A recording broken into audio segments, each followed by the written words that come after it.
Ustaz, bagaimana hukum merayakan tahun baru Masehi menurut pandangan Islam? Malam tahun baru yang paling banyak laku, boleh saya ceritakan? Sabu-sabu. Yang kedua, kondom. Tadi kan udah janji. Saking banyaknya orang buat dosa.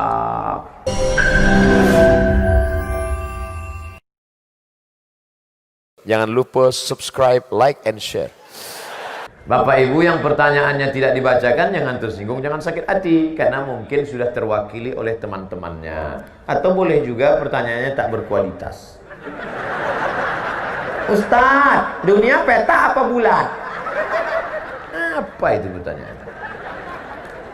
Apakah sah sholat orang yang masih melakukan perbuatan syirik? La in asyrakta la yahbatanna amaluka. Kalau engkau melakukan syirik, maka segala amalmu gugur. Macam pohon kayu kering dihembus angin, maka rontok daunnya. Salatmu melayang, puasamu terbang, infak sedekahmu hilang gara-gara syirik. Maka jangan rusak tauhid la ilaha illallah. La ilaha illallah. Tak ada yang disembah kecuali Allah. Jangan persekutukan Allah. Nah, ini mentang-mentang orang hebat, terkenal, pejabat, berkuasa, orang kaya, gayanya pede luar biasa. Kenapa dia pede? Rupanya bukan bersandar kepada Allah, tapi karena ada rantai bagi. Gayanya pede luar biasa, berani di hadapan orang, petantang petenteng. Rupanya di dompetnya ada keris kecil yang diambil dari jin, hantu, segala setan. Oh, jin, tolong benda-benda gaib datangkan. Datang jinnya. What can I do for you? Kebetulan jinnya jin Inggris. Jangan minta kepada jin. Akhirnya dipakailah cincin, yang di dalam batu cincin itu ada jin. Begitu diusap keluar dia. Itu Ustaz Somad pakai cincin, saya pakai cincin, tidak ada magic-magicnya. Ini hanya sekedar suka hiasan saja. Mereknya pun Casio, kasih orang. Ustaz Somad, ya. Itu Ustaz pakai cincin, ada magic-magicnya. Oh, ada. Apa magicnya? Ini kalau dipakai duduk di rumah makan nggak bayar. Oh, hebat Pak Ustaz. Duduk aja, jangan makan. Jangan syirik. Jangan percaya kepada perbintangan. Adinda, mohon maaf ya, aku nggak bisa nikah sama kamu. Kenapa? Kamu bintangnya ikan, aku kambing. Apa maksudnya? Kamu kan Pisces, sedangkan aku Taurus. Nanti kambing sama ikan masuk angin. Masih percaya sama yang begitulah. Ingat, kalau sudah cocok, sesuai pinang dia, tawakal Allah. Bismillahi tawakkaltu 'ala Allah, la haula wala quwata illa billahil aliyil azim. Jangan syirik, maka rusak amal ibadah. Katanya Pak Ustaz, kalau kita beramal nanti amal kita akan kita lihat di hadapan Allah. Betul? Faman ya'mal mithqala dzarratin khairan yarah. Salat sunatmu akan kau lihat, puasa sunatmu akan kau lihat. Itu berarti orang yang syirik juga akan melihat amalnya. Iya. Terus amalnya dia lihat tapi tidak bisa menolong. Mau? Wa qadimna ila ma amilu min amalin. Amalnya kami datangkan. Ini sekolah yang kau bangun, ini panti asuhan yang kau bangun, ini orang miskin yang kau tolong. Faja'alna, kami jadikan dia haba'am mansura, seperti debu yang dihembus angin. Ambil debu, letakkan di tangan, hembus. Begitulah amal orang yang syirik. Maka jangan syirik. Kadang kita ini nggak mau syirik, cuman tergoda karena sakit hati. Hai Adinda, nikah sama abang ya. Apa, kucing kurap? Kau mau nikah sama aku? Wih. Akhirnya marah. Marah itulah yang membuat orang jadi syirik, minta kepada setan, minta kepada dukun. Diambil ludah anak gadis tadi, dibawa ke dukun. Cinta ditolak, dukun. Hai Pak Dukun. Kan ada lagunya, hai Bapak Dukun. Tolong ini Pak, anak gadis ini sudah menghina aku nggak marah tapi sakit. Jadi gimana? Kamu mau nikah sama dia? Tidak. Najis nikah sama dia. Terus tolong buat dia tidak nikah sampai mati. Akhirnya Pak Dukun mengambil paku, dipakukannya ke pohon duku. Selama duku ini tidak mati, maka dia tidak nikah-nikah. Aduh, kan kasihan itu. Datang Ustaz Somad mencabut paku. Akhirnya perempuan itu pun nikah. Enggak ada, ngarang aja. Jangan kalian syirik. Kalian laki-laki kalau disepelekan perempuan, husnuzan sama Allah. Boleh jadi Allah ingin memberikan kalian perempuan yang lebih istiqomah daripada itu. Enggak, jangan pelas-pelasan. Bro, iya, itu istrimu. Iya, tapi perasaan dulu pacar ente cantik. Ini yang lebih istiqomah. Gitu caranya. Gitu ngehibur orang yang tak dapat yang cantik.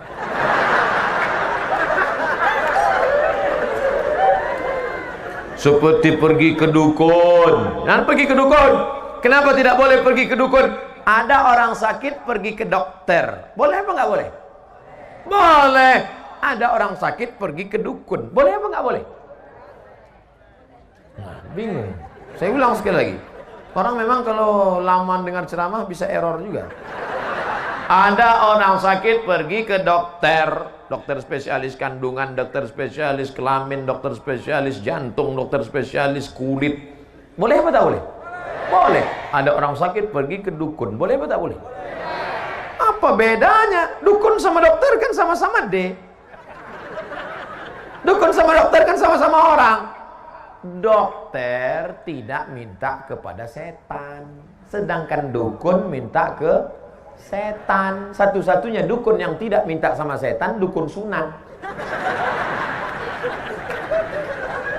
Lain daripada itu berteman dengan setan. Setan itu dulu teman kakeknya. Kakeknya ninggal, setannya hidup. Datang ke bapaknya. Bapaknya ninggal, setannya hidup. Datang ke dia. Maka jangan heran orang bisa berteman sama setan, setan yang dulu.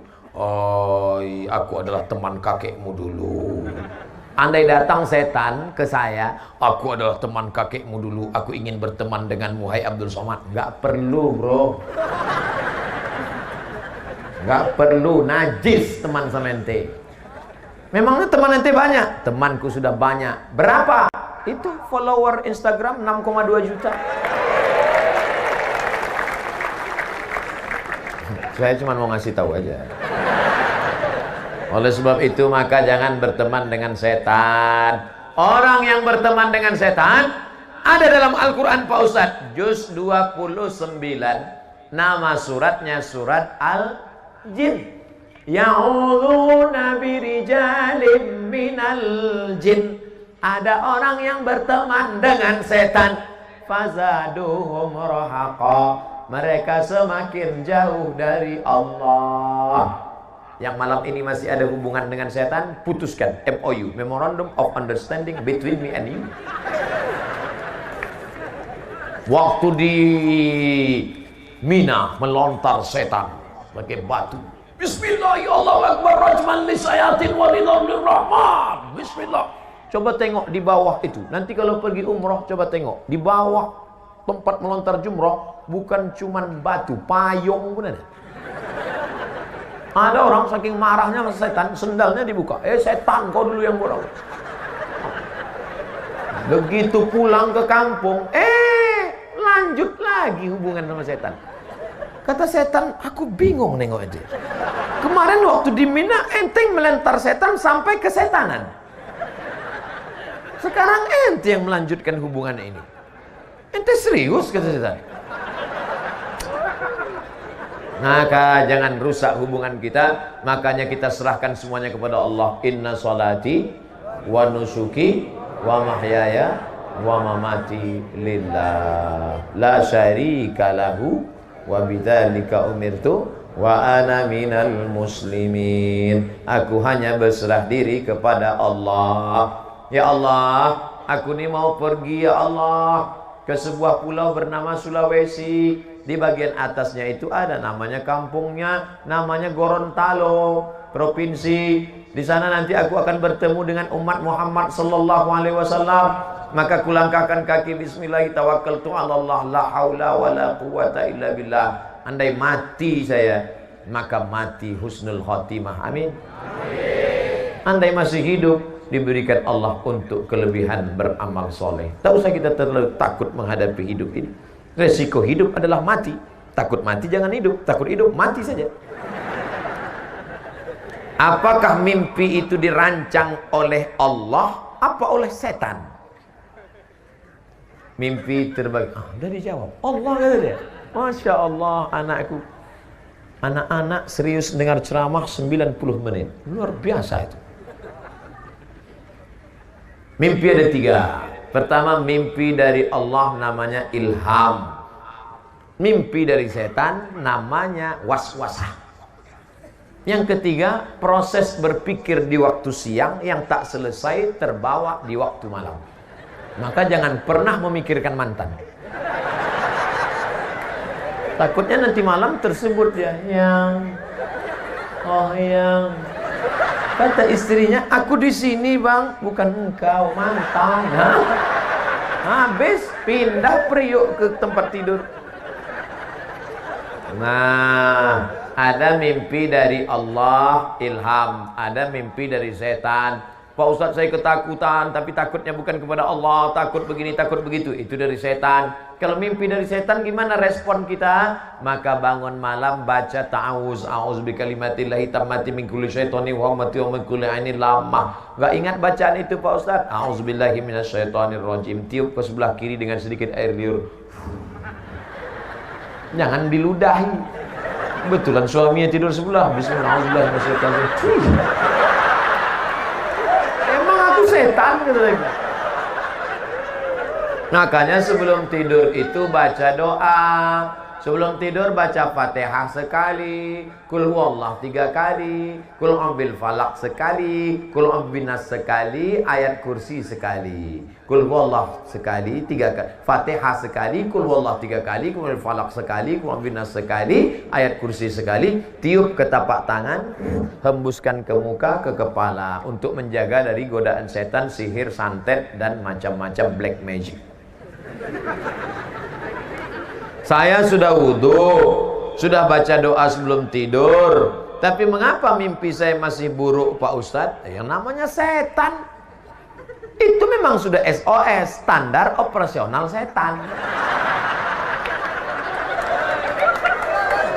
Setan itu kerjanya la'atiyannahum min baini aidihim, aku datang dari depan, wa min khalfihim dari belakang, wa an aimanihim dari kanan, wa an samailihim dari kiri. Itu kerja setan. Jadi setan itu jahat Pak Ustaz? Iya. Kalau dia baik berarti setan tobat. Ada setan tobat? Ada. Nama komunitasnya jin. Jin ini terbagi 2. Ada jin yang baik, jin Islam. Ada jin yang tak baik, jin kafir. Jin itu ada yang ikut waktu kita lahir dulu. Waktu kita lahir ditusuknya pusar anak lahir. Itu maka anak itu menangis. Jin waktu lahir saya dulu, ada jin yang ikut dengan saya. Pas dia mau ikut tadi makan, waktu kami makan di rumah Pak Bupati, jin itu mau ikut. Mau ikut dia makan jagung itu. Tapi tak jadi karena saya baca doa, Allahumma barik lana fima razaqtana wa qina azabannar. Pas saya mau masuk ke kamar mandi di rumah Pak Fadil Muhammad, jin itu mau masuk juga. Tapi tak jadi karena saya baca doa, Allahumma inni a'udzubika minal khubuthi wal khaba'ith. Pas saya mau tidur, dia mau ikut juga, tapi tak bisa. Saya baca doa, bismika Allahumma ahya wa amut. Jangan dibaca sekarang, nanti tertidur di tanah lapang. Makanya kita suruh baca doa. Itu. Tapi ada jin yang kerjanya tak jelas. Itulah jin yang di pokok-pokok kayu, di sumur-sumur tua. Ini namanya jin nonjok. Tak jelas ini. kadang nih, kadang di warung-warung kopi, duduk, main-main gaple, kan tak jelas itu. Kita minta dijauhkan dari jin. Qul a'udzu birabbin nas, malikin nas, ilahin nas, min syarril waswasil khannas alladzi yuwaswisu fi sudurin nas minal jinnati wan nas. Makanya baca itu.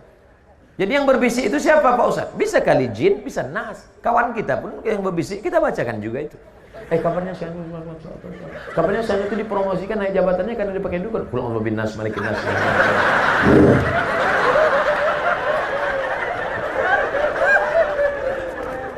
Ustaz, apa hukumnya wanita yang mencintai suami orang?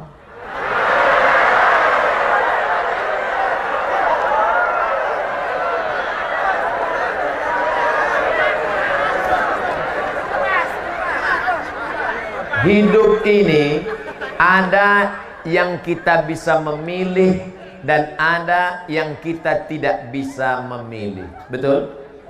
Saya mau berceramah menghadap ke kanan atau menghadap ke kiri. Apakah itu bisa memilih?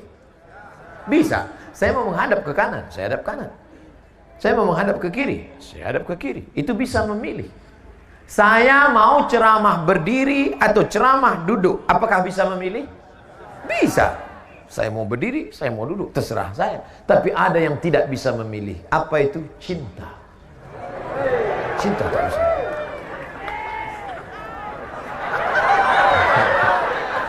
Maka ketika engkau cinta kepada orang, tak bisa dipaksa. Bisa tak? Kau harus cinta. Makanya Kais tak bisa meninggalkan Laila. Karena hatinya sudah tertawan. Sampai akhirnya Kais itu gila. Dan Kais adalah orang yang sembuh di tepi Ka'bah. Ayahnya berdoa di tepi Ka'bah. Dan ketika Kais sudah sehat, maka ditanya oleh orang, Kais, ya, ad-dunya turidu, al-laila turidu, amid dunya wa ma fi tawayaha. Kais, kau suka dunia beserta isinya atau Laila? Nama perempuan itu Laila. Kau lebih suka dunia beserta isinya atau Laila? Apa jawab Qais? La ghubaru ni'aliha ahabbu ilayya wa asfali balwa. Debu yang menempel di sendal Laila lebih ku cinta daripada dunia beserta isi.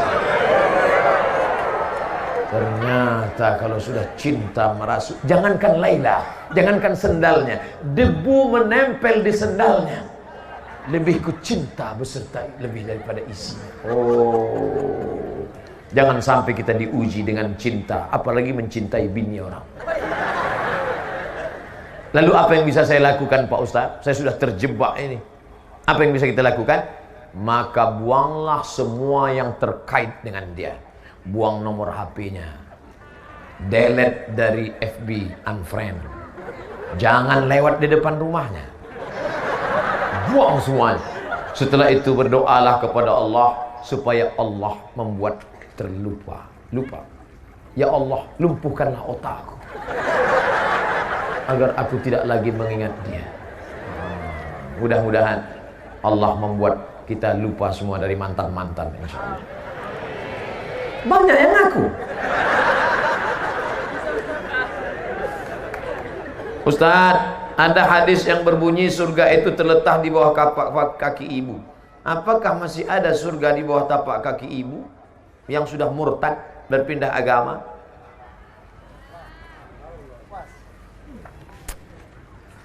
La yahillu damu mri'in muslim illa bi ihda thalath. Tidak halal darah seorang muslim kecuali dia melakukan 3. Yang pertama, an-nafsu bin nafsi, pembunuh. Dalam Islam siapa yang membunuh maka dia dihukum pancung, mati. Inilah ibu-ibu, orang dihukum pancung ibu ketawa. Sadis kau. Yang kedua, as-sayyibuz zani, orang yang berzina hukumannya ditanam di dalam tanah, dilempar batu sampai mati. Yang ketiga, at-tariku lidini, orang yang murtad. Bahwa ibu ini murtad, hukumannya hukuman mati dalam hukum Islam? Ya. Apakah boleh anak melawan orang tua? Tidak. Saya jelaskan dua-duanya. Hukum orang yang murtad dalam Islam hukuman mati. Ya. Apakah boleh anak durhaka pada orang tua? Tetap tidak. Dalilnya, wa in jahadaka ala an tusyrika bima laisa laka bihi ilmun. Kalau ibu bapakmu yang tidak seagama denganmu, lalu kemudian dia memaksamu untuk ikut agamanya, fala tuti'huma, kau tak boleh ikut. Tapi kau melawan tetap tak boleh. Wasahibhuma fid dunya ma'rufa, tetap bergaul dengan baik, doakan dia, ajak dia, belikan dia buku-buku tentang Islam, kirimkan ke HP-nya, WhatsApp-nya, ceramah-ceramah Ustaz. Jangan ceramah Ustaz Somad. Ceramah Ustaz Somad kasar, keras, dia sakit hati, kafir. Jangan. Ceramah Ustaz yang lembut, Ustaz AAG. Mari jaga agama akidah kita, jaga hati kita, jagalah hati, jangan kau tangisi, jagalah hati, lentera hidup ini. Kirimkan ceramah Ustaz Arifin Ilham. Ya Allah, berikan hidayah kepada ibu kami, ya Allah. Yang ceramah saya kasar, radikal itu Ustaz Somad itu. Apakah orang yang sukses dengan cara sogok menyogok seluruh hidupnya dia makan hasil yang haram? Ya. La'ana Rasulullah sallallahu alaihi wasallam ar-rashi wal murtashi. Kau dapat ijazah itu kenapa? Sogok. Ijazah itu kau buat kerja kenapa? Sogok. Maka gajimu haram, tunjanganmu haram, SPPD-mu haram, uang luar kotamu haram, gaji 13-mu haram, pensiunmu haram, haram.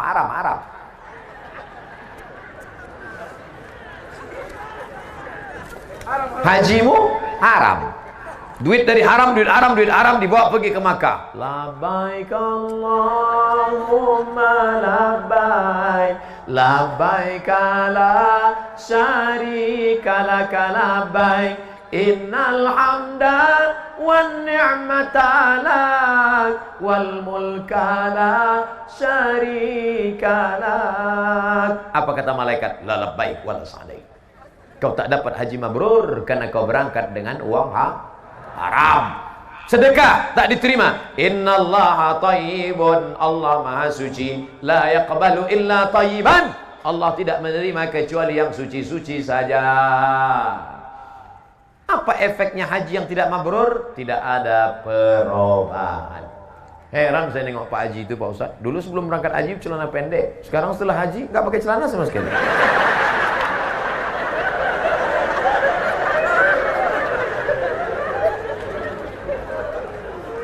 Mudah-mudahan kita selamat dari yang haram. Ustadz, apa itu mursyid? Rasad, jalan yang lurus. Mursyid, orang yang membimbing ke jalan yang lurus. Saya tidak tahu kota Gorontalo, mana airport, mana rumah Pak Fadil Muhammad, mana makam aulia, mana acara. Maka saya dibawa oleh pembimbing. Pembimbing itu namanya mursyid. Dalam proses zikir begitu juga. Kita menuju Allah namanya suluk. Suluk, jalan menuju Allah. Orang yang berjalan namanya salik. Jalan itu namanya tariqah. Tariq, jalan. Tariqat, metode jalan. Orang yang membimbing di jalan itu namanya mursyid. Makanya dalam tarekat Naqsyabandiyah, dalam tarekat Qadiriyah, dalam tarekat Khalwatiyah, orang yang membimbing itu disebut mursyid. Itu mursyid saya itu. Mursyid tarekat Syaziliyah, Habib Yahya di Pekalongan. Habib Lutfi bin Yahya. Itu mursyid dalam tarekat Syaziliyah yang didirikan oleh Imam Abul Hasan Syazili. Nah, itu mursyid. Ulama Pak Ustaz? Al-ulama warasatul anbiya. Ulama orang yang alim. Kalau satu orang alim, kalau banyak ulama. Itu hebatnya bahasa Arab. Kalau satu alim, kalau banyak ulama. Kalau satu ummun, ibu. Kalau banyak ummahat. Kalau bapak satu abun. Kalau banyak aba. Bahasa Indonesia nggak ada itu. Maksudnya tinggal ulang aja. Kalau satu ustaz, kalau banyak ustaz. Makanya siapa yang bisa bahasa Arab 10 kata, dia sudah hafal 20 kata. Karena bentuk tunggal dan jamaknya dihafal. Nah, itu ulama dalam bidang tafsir, itu ulama dalam bidang hadis, itu ulama dalam bidang fiqih. Nah, itu namanya ulama, orang yang berilmu. Tapi saya tadi dipanggil oleh Pak Habib Fadil Muhammad Al-Haddar. Apa kata beliau? Al-alimul allamah, al-ustaz. Oh, itu tinggi sekali. Alim, orang berilmu. Allamah, sangat berilmu. Di tempat saya, kalau nama itu terlalu tinggi, bisa demam. Ini udah terasa agak panas dingin. Begitulah pujian beliau. Itu saya anggap sebagai doa. Doakan supaya Ustaz Somad mati husnul khatimah. Jangan sekarang. Kita masih ada acara tahun baru di Aceh. Jamaah ini mau cepat aja. Tadi kita mulai acaranya jam 9. Izinkan saya berhenti sampai jam 11. Boleh? Jadi kita paskan 2 jam kita bersama insyaAllah. Jarang-jarang saya ceramah 2 jam. Di TV One itu cuma 40 menit. Tapi di sini bisa, rupanya beda kalau ceramah di depan orang banyak dengan berdua aja sama kamera. Waktu acara berbuka puasa dengan sahur itu 2 aja sama kamera. Hidup kamera ngomong saya, jamaahnya dimanapun berada. Pada kesempatan ini marilah kita bersyukur kepada Allah Subhanahu wa taala. Maka di bulan puasa Ramadan ini mari kita tingkatkan ketakwaan kepada Allah. Berdua aja. Habis 7 menit berhenti. Terus sambung lagi, jamaah dimanapun berada. Tapi malam ini kemana mata memandang jamaah, jamaah, jamaah, jamaah, jamaah. Masya Allah. Salatullah, salamullah ala taha rasulillah. Salatullah, salamullah ala yasin habibillah. Saya biasanya minta keluarkan senter karena gelap, tak ada lampu. Ini terang benderang, senter pun mati.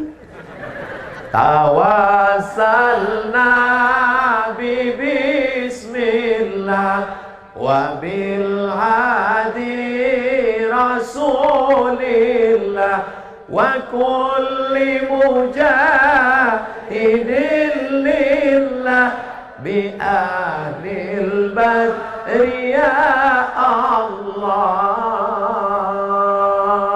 Di Gorontalo masih banyak grup-grup selawat. Ibu-ibu ada grup selawat? Lanjutkan Bu. Ustadz, kami dulu ada grup selawat. Terus kenapa berhenti sekarang? Katanya perempuan nggak boleh ada suara. Katanya suara perempuan haram. Akhirnya grup selawat perempuan tak pakai suara.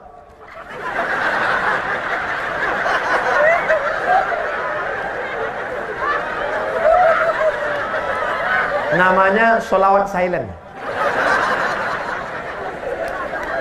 La ilaha illallah. Sekarang yang laki-laki jangan bersuara, perempuan saja. Karena katanya suara yang haram itu suara yang membangkitkan syahwat. Yang laki-laki diam, yang perempuan saja bersuara. Perempuan yang berada di tubuh perempuan.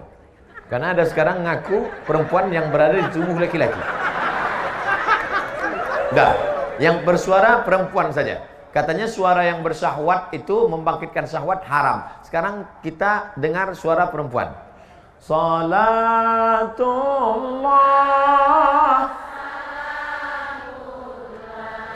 ala taha salatullah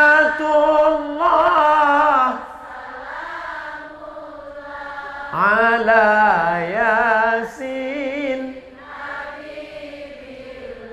Tolong angkat tangan laki-laki yang bersyahwat.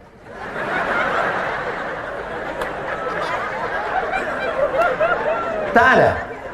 Kalau begitu suara perempuan itu tidak haram. Yang haram itu kalau suara perempuan membangkitkan syahwat. Kan ku cium bibirmu dengan bibirku oleh bibirmu. Itu yang Lagu-lagu, tolong nanti sebelum diupload di internet buang lagu yang tadi. Saya takut nanti dipotong orang, dibuatnya, bilangnya saya nyanyi yang tak betul. Ini banyak orang sekarang sedang nyari-nyari kesalahan saya ini. Kecuali orang Gorontalo. Nah, jadi yang tak boleh itu, Bu, suara yang mendesah-desah, lemah gemulai. Ada laki-laki itu kalau dengarnya suara perempuan lemah gemulai dia langsung error. Jangankan suara ibu, suara mesin pun dia error. Buru-buru ngambil HP. Assalamualaikum. Pulsa Anda tinggal 500 perak lagi. Anda dengar itu pun dia error. Suara GPRS pun dia error. Jangan belok kanan. Jangan belok kanan. Ada rumah janda.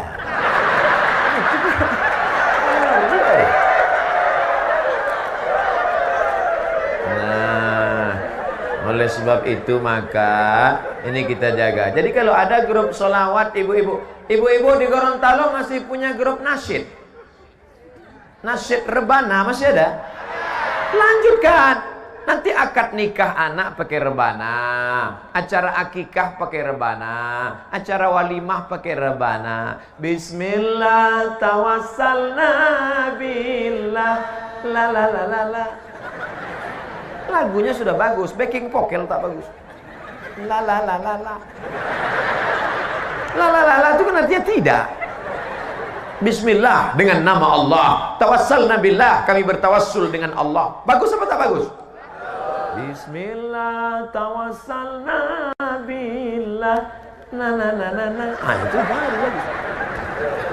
Pas ada nanti acara nikah, nyanyikanlah lagu-lagu yang bangkitkan semangat.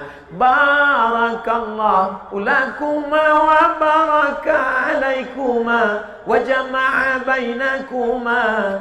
Bagus. Ini dari Padang Arafah terus ke Muzdalifah, bermalam di Mina, melontar 3 jumrah. Bagus. Tentang cerita jamaah haji. Mudah-mudahan kita bisa berkunjung ke Baitullah Haji.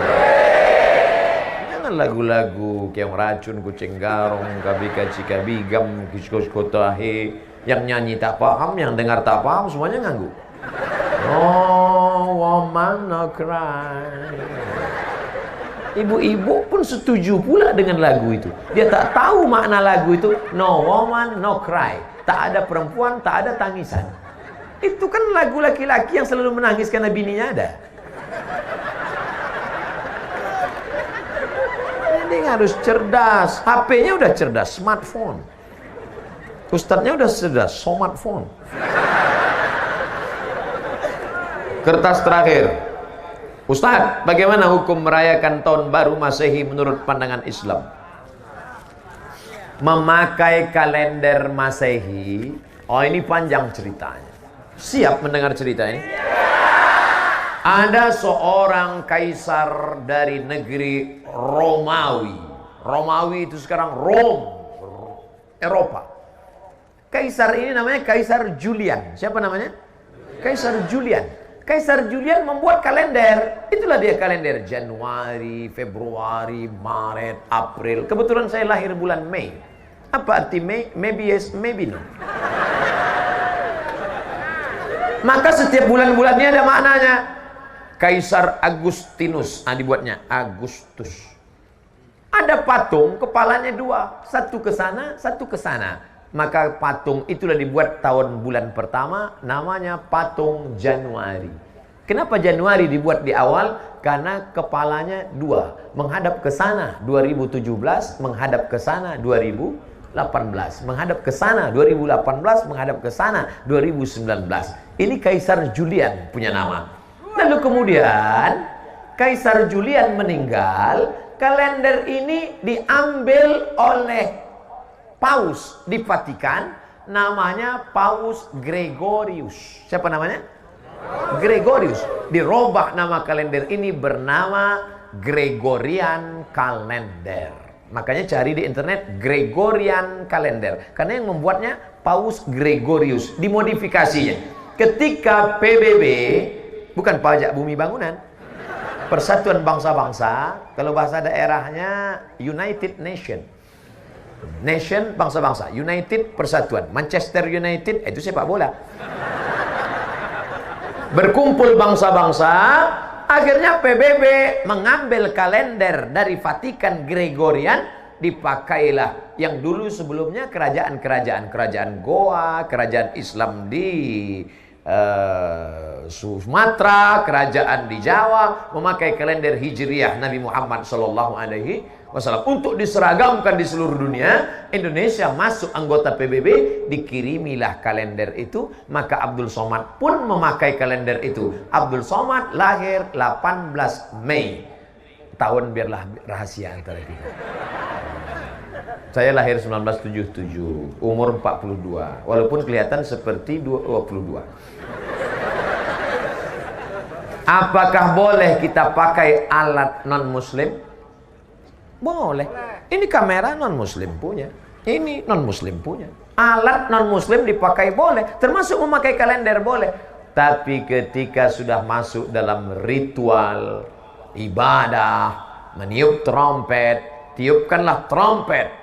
Wah, itu sudah masuk dalam ritual. Lalu kemudian menyala-nyalakan lilin, sudah ritual. Maka oleh sebab itu, apalagi membuang waktu percuma, apalagi sampai membawa anak gadis orang yang tidak mahram. Kalau istri saya bawa Pak Ustaz, tak apa-apa, asal istri orang jangan kau bawa. Nah, oleh sebab itu maka kita jaga. Tidak ada cara lain. Kalau kebetulan malam tahun baru itu nanti ada acara zikir di masjid, Ustaz-ustaz membuat acara tabligh akbar zikir, datang ke masjid iktikaf. Tidak ada Pak Ustaz, habis isya tidur. Saya nggak bisa tidur cepat, kan udah aku kasih tahu obatnya tadi. Habis itu tidur jam 8. Asal udah dimakan obat itu 2 menit kemudian selamatlah engkau insyaallah. Saya tidak tahu apakah di Gorontalo ada zikir atau tidak. Kalau ada mau membuat acara, ada. Bagus. Datang, hadir, pokoknya datang. Zikirnya dibuat dari jam 9, 10, 11, 12, 1 iktikaf, salat tahajud, pulang, supaya selamat anak-anak kita. Bonceng, buat besar-besar stiker di motor, say no to bonceng, katakan tidak bonceng. Di spotboard belakang, say no to bonceng. Di depan, say no to drug, katakan tidak pada narkoba. Amin. Malam tahun baru yang paling banyak laku, boleh saya ceritakan? Sabu-sabu. Yang kedua, kondom. Tadi kan udah janji. Saking banyaknya orang buat dosa. Ustaz Somad, besok Ustaz datang ke kampung kami ya, acara malam tahun baru. Saya mau kumpulkan anak muda semua supaya jangan keluar. Kenapa Pak? Saya sudah tanya tukang ayam, 2000 ayam laku, mereka bakar. Membakar ayam tidak salah, tapi ketika meyakini makin banyak asapnya naik ke atas, maka rezeki makin banyak. Sudah merusak akidah kepada Allah. Dan yang paling celaka Pak Ustadz, orang tahun baru bukan cuma ayam dia bakar, ayam orang pun dia bakar juga. Nauzubillah. Makanya nanti tidak ada alasan kalau ditanya Allah kepada Bapak Bupati, kepada Bapak Wali Kota, "Oi Bupati, kenapa wargamu malam tahun baru tetap buat dosa?" Aku sudah buatkan zikir ya Allah, mereka tak datang. Maka alhamdulillah kita jaga negeri ini supaya tetap menjadi negeri baldatun thayyibatun rabbun ghafur. Tausiah sudah, jawab pertanyaan sudah.